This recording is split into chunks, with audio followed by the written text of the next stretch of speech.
Vicky, this is Kapil Sharma. Hi Kapil, hi. This is Lalwani, अगर तू मुझे मिल गया ना, तू इतना घटिया आदमी है, तेरी माँ को दूंगा मैं। You can't speak to me like this. तेरी बेटी मेरे साथ सोना चाहती है, लिखना उसके बारे में। कैसे कपिल शर्मा ने सुमोना चक्रवर्ती को धोखा दिया। क्या कपिल शर्मा, जिन्हें हम कॉमेडी का बेताज बादशाह कहते हैं, असल में एक नकलची हैं? क्या उनकी हंसी का पूरा साम्राज्य एक चोरी किए हुए आइडिया पर खड़ा है? 30,000 फीट की ऊंचाई पर उड़ते हुए जहाज में उस रात ऐसा क्या हुआ था जब एक जूते ने हिंदुस्तान के सबसे बड़े कॉमेडियन का करियर जमीन पर ला पटका? क्या कपिल के सिर पर जो घने बाल आज हम देखते हैं वो असली हैं? और कपिल का नया स्लिम ट्रिम लुक वाकई मेहनत का नतीजा है या फिर इसके पीछे छुपा है कोई डार्क सीक्रेट और सर्जरी? और आखिर क्यों जो इंसान करोड़ों लोगों को हंसाता है, आज वो खुद इंटरनेशनल गैंगस्टर्स के निशाने पर है और उसकी जान को खतरा है? ये कहानी है शोहरत के नशे में चूर घमंड की, दोस्ती में दिए धोखे की और उस चमक दमक के पीछे की सच्चाई की, जिसे आज हम आपके सामने परत दर परत खोलेंगे। ये है कपिल शर्मा की अनकही कहानी। 2 अप्रैल 1981, अमृतसर, पंजाब। यहाँ एक लड़के का जन्म हुआ जिसका नाम था कपिल पुंज, जिसे आज दुनिया कपिल शर्मा के नाम से जानती है। अनप्लान्ड बच्चा हूँ मैं। हुआ क्या, एक्चुअली मेरे डैडी को फीवर था एक दिन, तो वो छुट्टी कर ली उन्होंने और 3 बजे तक उनका फीवर उतर गया, बस हम आ गए। उनका बचपन किसी फिल्मी कहानी जैसा नहीं था।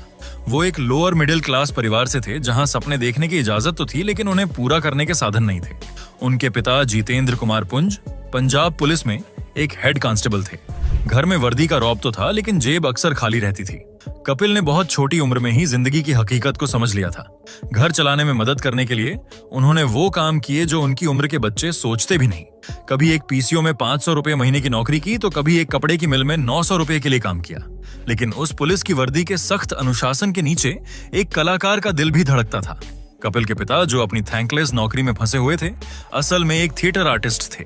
ये एक ऐसा राज्य था जो कपिल को बहुत बाद में पता चला। शायद यही वजह थी कि उन्होंने अपने बेटे के अंदर की उस कला की चिंगारी को पहचान लिया था जिसे वो खुद कभी हवा नहीं दे पाए। वो कपिल को स्कूल के फंक्शन में गाने के लिए, परफॉर्म करने के लिए हमेशा एनकरेज करते थे। कपिल अनजाने में ही अपने पिता के उन अधूरे सपनों को जी रहे थे जिन्हें जिम्मेदारियों के बोझ ने कभी पूरा नहीं होने दिया। ये सिर्फ एक बेटे की अपनी एम्बिशन नहीं थी, ये एक पिता की अधूरी ख्वाहिशों का वजन भी था जो कपिल को मुंबई की माया नगरी की ओर खींच रहा था। साल 1997 में जब कपिल सिर्फ 16 साल के थे, उनके परिवार पर दुखों का पहाड़ टूट पड़ा। उनके पिता को कैंसर हो गया। अगले 7 साल उस परिवार के लिए किसी नर्क से कम नहीं थे। कपिल ने अपने मजबूत पिता को हर रोज तिल तिल कर मरते हुए देखा। वो दर्द, वो लाचारी इतनी ज्यादा थी कि एक जवान बेटे के दिल से एक ऐसी दुआ निकली जिसे सुनकर किसी की भी रूह कांप जाए। कपिल ने बाद में खुद कबूल किया कि वो अपने पिता को और तड़पते हुए नहीं देख सकते थे। वो भगवान से प्रार्थना करने लगे थे कि वो उनके पिता को अपने पास बुला लें ताकि उनका ये दर्द खत्म हो सके। ये सिर्फ एक दुखद घटना नहीं है, ये वो गहरा जख्म है जिसने शायद कपिल के पूरे व्यक्तित्व को, उनकी पूरी साइकोलॉजी को हमेशा के लिए बदल दिया। इस घटना ने उन्हें उस बेबसी का एहसास कराया जहां आप अपने सबसे प्यारे इंसान के लिए कुछ नहीं कर सकते। 2004 में उनके पिता का निधन हो गया। सरकारी नियमों के मुताबिक कपिल को उनके पिता की जगह पुलिस में कांस्टेबल की नौकरी ऑफर हुई। एक सुरक्षित भविष्य, एक स्थिर तनख्वाह, एक सेटल्ड जिंदगी। लेकिन कपिल ने उसे ठुकरा दिया। ये सिर्फ एक करियर का फैसला नहीं था, ये उस लाचारी भरी जिंदगी को एक सिंबॉलिक ना थी जो उनके पिता ने जी थी। उन्होंने एक ऐसा रास्ता चुना जहां कोई सिक्योरिटी नहीं थी, लेकिन वो अपनी किस्मत के मालिक खुद बन सकते थे। उनके बड़े भाई ने वो नौकरी ले ली, लेकिन कपिल ने अपने लिए कांटों भरा मगर अपनी शर्तों वाला रास्ता चुना। मुंबई के सपने देखने से पहले कपिल ने अपने कॉलेज के दिनों में थिएटर करके अपनी कला को मांझा। उनका पहला बड़ा ब्रेक आया 2007 में the great Indian laughter challenge के 3रे सीजन के साथ। लेकिन कहानी इतनी सीधी नहीं थी। जब अमृतसर में ऑडिशन हुए तो उन्हें सीधे सीधे रिजेक्ट कर दिया गया। अपने ही शहर में ऐसी बेइज्जती किसी भी उभरते कलाकार का दिल तोड़ने के लिए काफी थी। लेकिन कपिल के अंदर की आग शायद कुछ ज्यादा ही तेज थी। एक दोस्त के कहने पर उन्होंने दिल्ली जाकर एक और कोशिश की। इस बार किस्मत ने दरवाजा खटखटाया और उन्हें चुन लिया गया। ये सिर्फ एक टीवी शो में एंट्री नहीं थी, ये उस सिस्टम को, उन जजों को, उस लड़के का जवाब था जिसे उसके अपने ही शहर में नाकाबिल समझा गया था। और कपिल ने इस मौके को दोनों हाथों से लपका। एक के बाद एक धमाकेदार परफॉर्मेंस से उन्होंने न सिर्फ जजों का बल्कि पूरे देश का दिल जीत लिया। वो उस सीजन के विनर बने। ये जीत सिर्फ एक ट्रॉफी नहीं थी, ये उस बड़े रिस्क का इनाम था जो उन्होंने पुलिस की नौकरी ठुकरा कर लिया था।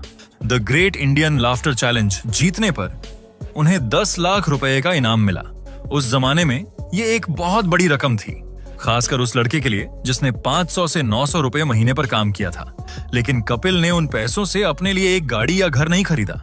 उन्होंने अपनी पहली बड़ी कमाई का एक एक पैसा अपनी बहन की शादी में लगा दिया। ये एक बेटे और भाई का फर्ज था, लेकिन इस एक काम ने अनजाने में ही उनके दिमाग में एक मसीहा कॉम्प्लेक्स या सबका उद्धार करने वाले की सोच को जन्म दे दिया। पिता के जाने के बाद वो अब परिवार के नए मुखिया थे, सबके पालनहार। ये सोच उनके दिमाग में इतनी गहरी बैठ गई कि आगे चलकर वो अपने साथ काम करने वालों को सिर्फ को आर्टिस्ट नहीं, बल्कि अपने एहसानों के नीचे दबे हुए लोग समझने लगे। इस जीत ने उनके लिए कॉमेडी सर्कस जैसे शो के दरवाजे खोल दिए, जहां उन्होंने लगातार 6 सीजन जीतकर अपनी बादशाहत कायम की। लेकिन इसी कामयाबी के साथ उनके अंदर ये विश्वास भी मजबूत होता जा रहा था कि वो सिर्फ एक कलाकार नहीं बल्कि दूसरों के करियर बनाने वाले गॉडफादर्स हैं। और यही सोच आगे चलकर उनके पतन का सबसे बड़ा कारण बनने वाली थी। लगातार सफलता के बाद कपिल शर्मा ने अपनी जिंदगी का सबसे बड़ा दांव खेला। उन्होंने अपनी खुद की प्रोडक्शन कंपनी के 9 प्रोडक्शंस बनाई और 22 जून 2013 को कलर्स टीवी पर अपना show comedy nights with Kapil launch किया। जो हुआ वो इंडियन टेलीविजन के इतिहास में किसी चमत्कार से कम नहीं था। ये शो रातों रात भारत का सबसे ज्यादा देखा जाने वाला स्क्रिप्टेड टीवी शो बन गया। कपिल शर्मा अब सिर्फ एक कॉमेडियन नहीं बल्कि एंटरटेनर ऑफ द ईयर बन चुके थे। शो का फॉर्मेट बहुत सिंपल लेकिन अचूक था। कुछ मजेदार किरदार जैसे दादी, बुआ और पलक जो स्केच कॉमेडी करते थे, और फिर बॉलीवुड के बड़े बड़े सितारे अपनी फिल्मों को प्रमोट करने आते थे।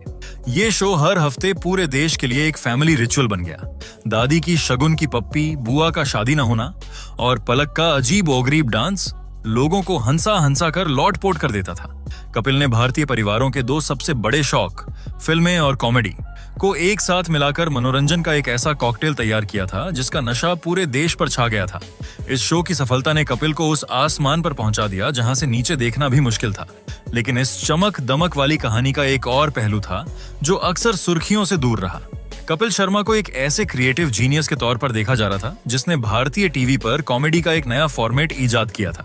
लेकिन सच ये है कि कॉमेडी नाइट्स विद कपिल का फॉर्मेट काफी हद तक एक British show the Kumar Z का फॉर्मेट है।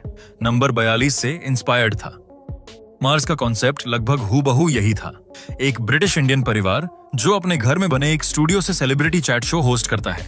शो में परिवार के लोग, खासकर दादी, मेहमानों के इंटरव्यू में दखल देते हैं और उनसे अजीबोगरीब सवाल पूछते हैं। ये कॉमेडी नाइट्स के फॉर्मेट से इतना मिलता जुलता था कि इसे सिर्फ एक इत्तेफाक नहीं कहा जा सकता। ये सच्चाई कपिल की सेल्फ मेड जीनियस वाली इमेज को सबसे बड़ा धक्का पहुंचाती है। ये बताती है कि उनकी सबसे बड़ी कामयाबी एक ओरिजिनल क्रिएशन नहीं बल्कि एक शानदार अडेप्टेशन थी। बाद में उनके शो के राइटर पर एक stand up comedian Abhijeet Ganguly ने अपना जोक चुराने का आरोप भी लगाया। अभिजीत का कहना था कि उनका एक जोक जो भारतीय क्रिकेट के बॉलर और उनके छोटे भाई होने पर था, उसे द कपिल शर्मा शो में किकू शारदा ने लगभग हूबहू कॉपी कर लिया। ये सब मिलकर एक ऐसे पैटर्न की ओर इशारा करता है जहां क्रिएटिविटी अक्सर उधार ली गई थी। कपिल एक शानदार परफॉर्मर और एक चालाक प्रोड्यूसर जरूर थे, लेकिन शायद एक ओरिजिनल क्रिएटर नहीं। मार्च 2017 कपिल शर्मा और उनकी टीम ऑस्ट्रेलिया में एक कामयाब शो करने के बाद मेलबर्न से मुंबई लौट रही थी। बिजनेस क्लास में सफर कर रहे कपिल ने ग्लेनफिडिच व्हिस्की की एक पूरी बोतल खत्म कर दी थी और वो बुरी तरह नशे में थे। जैसे ही केबिन क्रू ने खाना परोसना शुरू किया, उनकी टीम के कुछ लोगों ने खाना शुरू कर दिया। ये देखकर कपिल का पारा 7वें आसमान पर पहुंच गया। चश्मदीदों के मुताबिक वो अपनी सीट से उठे और चिल्लाने लगे, जब मैंने खाना शुरू नहीं किया तो तुम लोगों ने कैसे ले लिया खाना? उनकी आवाज इतनी तेज थी कि फ्लाइट के बाकी यात्री भी सहम गए। उनकी टीम के डरे हुए सदस्यों ने अपनी आधी अधूरी खाने की ट्रे वापस करनी शुरू कर दी। ये सिर्फ खाने को लेकर एक छोटी सी नाराजगी नहीं थी, ये उस अहंकार का ज्वालामुखी था जो सफलता के नशे में फट पड़ा था। कपिल के लिए ये उनके रुतबे को, उनके अधिकार को चुनौती थी। वो ये बर्दाश्त नहीं कर सकते थे कि उनकी प्रजा ने राजा से पहले भोजन करने की जुर्रत कैसे की। इस तनाव भरे माहौल में सुनील ग्रोवर ने बीच बचाव करने की कोशिश की। उन्होंने कपिल को शांत करने की कोशिश की, लेकिन ये आग में घी डालने जैसा साबित हुआ। कपिल का सारा गुस्सा अब सुनील पर उतर गया। उन्होंने अपना जूता उतारा और सुनील को दे मारा। वो यहीं नहीं रुके, उन्होंने सुनील का कॉलर पकड़ा और उन्हें एक के बाद एक कई थप्पड़ मारे। लेकिन शारीरिक हमले से ज्यादा जहरीले उनके शब्द थे। वो अपनी पूरी टीम पर चीखे, तुम लोगों को मैंने बनाया है, सबका करियर खत्म कर दूंगा। फिर उन्होंने सुनील को निशाना बनाया और उस पुरानी टीज को बाहर निकाला जो उनके दिल में दबी थी। सुनील ने कुछ समय पहले कपिल का शो छोड़कर अपना शो शुरू करने की कोशिश की थी, जो फ्लॉप हो गया था। कपिल ने उसी जख्म पर नमक छिड़कते हुए कहा, गया था ना तू तो, आया ना वापस मेरे ही पास। ये लड़ाई खाने को लेकर नहीं थी, ये पावर प्ले था। सुनील ग्रोवर की बढ़ती लोकप्रियता और उनका टैलेंट कपिल के सिंहासन के लिए एक खतरा था। सुनील का शो छोड़ना कपिल के अधिकार को एक चुनौती थी और उनकी वापसी कपिल के दिमाग में एक हार थी। ये हिंसा उस दबी हुई इनसिक्योरिटी का नतीजा थी कि कोई साइड किक राजा को टक्कर देने की हिम्मत कैसे कर सकता है। ये सुनील को उनकी औकात दिखाने का एक क्रूर तरीका था। दिलचस्प बात यह है कि ये घटना गुरुवार को हुई थी, लेकिन खबर शनिवार को बाहर आई और इस खबर के लीक होने से ठीक पहले कपिल ने अचानक सोशल मीडिया पर अपनी लंबे समय से गर्लफ्रेंड रही गिन्नी चतरथ के साथ अपने रिश्ते का ऐलान कर दिया। इसे एक सोची समझी पीआर स्ट्रैटेजी के तौर पर देखा गया ताकि मीडिया का ध्यान इस बदसूरत लड़ाई से हटाया जा सके, लेकिन तब तक बहुत देर हो चुकी थी। इस एक घटना के बाद शो की जान कहे जाने वाले सुनील ग्रोवर, अली असगर और चंदन प्रभाकर ने शो छोड़ दिया। कपिल का हंसता खेलता साम्राज्य एक ही रात में बिखर गया था। सुनील ग्रोवर के जाने के बाद शो की आत्मा ही चली गई थी। टीआरपी गिरने लगी और कपिल की जिंदगी भी पटरी से उतर गई। फिरंगी बॉक्स ऑफिस पर बुरी तरह पिटी, जिससे उन्हें भारी पैसों का नुकसान हुआ।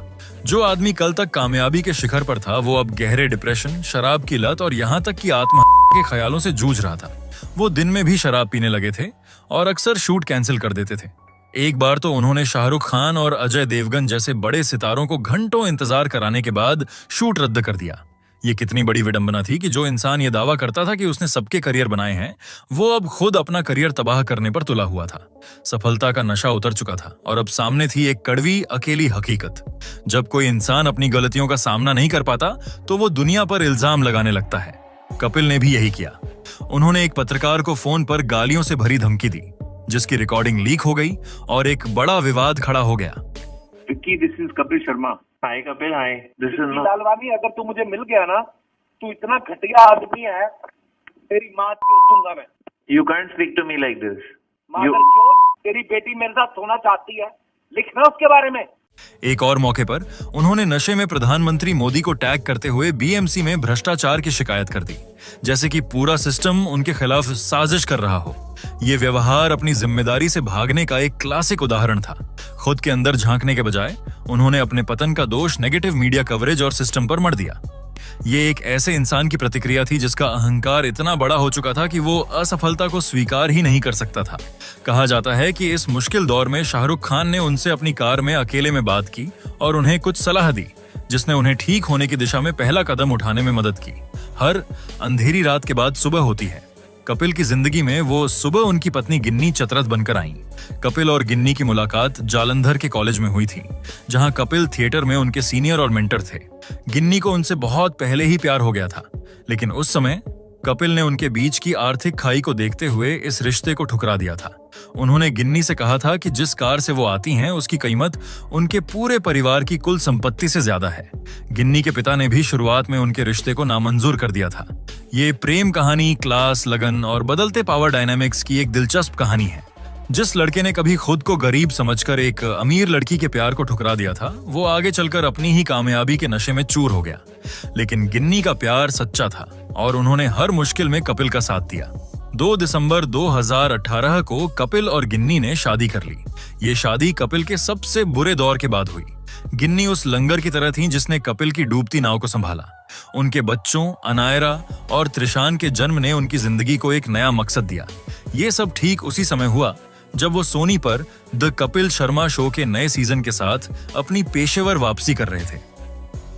हालांकि गिन्नी का सपोर्ट बिना किसी शक के असली और बहुत जरूरी था, लेकिन उनकी शादी ने कपिल की पब्लिक इमेज को सुधारने के लिए एक ताकतवर हथियार का भी काम किया।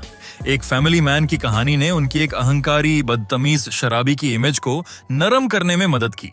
ये वापसी सिर्फ एक नए शो की नहीं थी, ये दुनिया के सामने एक नए, ज्यादा मैच्योर कपिल शर्मा को पेश करने की थी, जिसमें उनकी पत्नी और परिवार उनके इस बदलाव का सबसे बड़ा सबूत थे। ये एक स्ट्रेटेजिक रीसेट बटन था जिसने दर्शकों को उनकी पिछली गलतियों को माफ करने और इस नए, सुधरे हुए व्यक्तित्व को अपनाने का एक मौका दिया। कपिल ने वापसी तो कर ली, लेकिन उनकी कॉमेडी में वो पुरानी बात नहीं रही।